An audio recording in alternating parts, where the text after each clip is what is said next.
हमारी शादी का पहला साल कितनी जल्दी गुजर गया। आपकी मोहब्बत में ज़िंदगी की रफ्तार का पता ही नहीं चला। ऐसी बात नहीं जानू, सच तो ये है कि जब प्यार दोनों तरफ हो तो फिर साल तो क्या, सदियां गुजरते भी देर नहीं लगती। खुदा करे हम दोनों की मोहब्बत इसी तरह कायम रहे और हमें किसी की नज़र ना लगे। आमीन। मैं अपने रब से यही दुआ मांगता हूँ कि मेरी निमरा की आंखें कभी नम ना हो। और मैंने तो मौत के बाद भी खुदा से आपको ही मांगा है।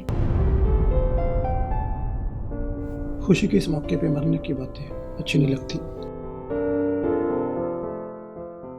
ठीक है, पर हकीकत के बिना ज़िंदगी की कहानी मुकम्मल नहीं होती।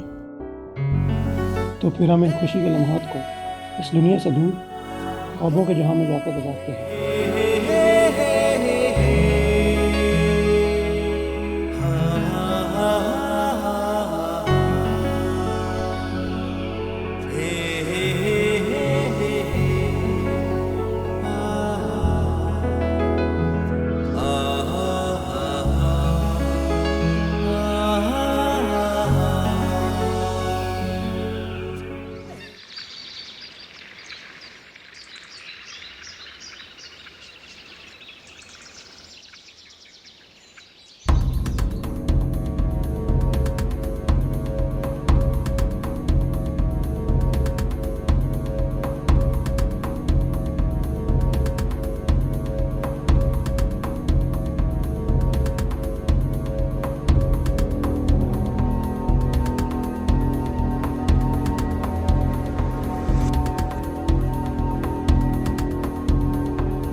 मुझे यकीन था मेरा दोस्त मुझे लेने ज़रूर आएगा।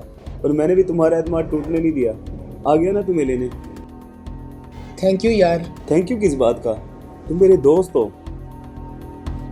जूस ख़त्म करो, चलो मेरे साथ। और हाँ, मैंने तुम्हारे लिए तुम्हारे पसंद का खाना भी बनवाया है। मेरी पसंद? जेल की दाल खा खा कर अब तो सारा टेस्ट ही भूल चुका हूँ। फिर जेल की बातें बस कर दो यार, भूल जाओ इन बातों को।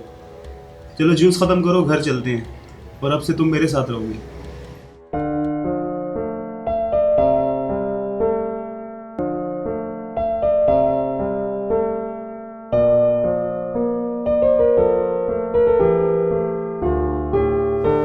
जानू, मैं ऑफिस जा रहा हूँ, दरवाजा लॉक करो। जी नहीं जनाब, अभी आप इधर आए। जी बोले। ऑफिस में बाद में जाइएगा, पहले आप मेरे साथ चलें, घर के लिए कुछ शॉपिंग करनी है। नहीं जानू, आज नहीं। आज मुझे बॉस की एक मीटिंग अटेंड करनी है। पर आशर, आपने वादा किया था आज आप ऑफ करेंगे, और वैसे भी घर का राशन ख़त्म है। जानू प्लीज समझा करो, बॉस का फोन आ गया था, आज छुट्टी नहीं कर सकता। अच्छा ठीक है, ये कुछ ज़रूरी सामान है, ये तो देते जाइए। यार मैं पहले बहुत लेट हो गया हूँ, प्लीज आप खुद जाके मार्केट से सामान ले। Okay bye. पर मेरी बात तो सुने। जानू दरवाजा लॉक कर लो।